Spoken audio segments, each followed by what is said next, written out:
As the US prepares to pull its troops out of Afghanistan by September the 11th after 2 decades of a dragged-out war. President Ghani will be pushing for a significant promise of US aid, but any hopes for a delay in America's exit are likely to be snuffed. Meanwhile, Biden will be piling the pressure on for the Afghan leader to strike a deal with the Taliban. Well, President Biden has vowed that those who helped the US Army during their 20-year-long war in Afghanistan will not be left behind. The US military is already in its final phases of withdrawal, and thousands of Afghans, including interpreters, drivers and security guards who worked for the US military, have yet to obtain visas to be able to relocate. Yinka Oyatade has more. For 2 decades, they risked their lives to assist the US military in Afghanistan.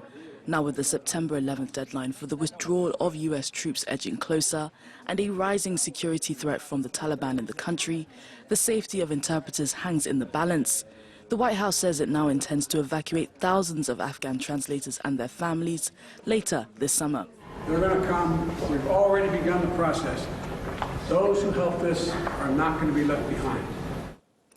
Over the past 20 years, the interpreters bridged the gap between locals and troops. They allowed soldiers to communicate with ordinary Afghans as well as political leaders. But it's a dangerous job.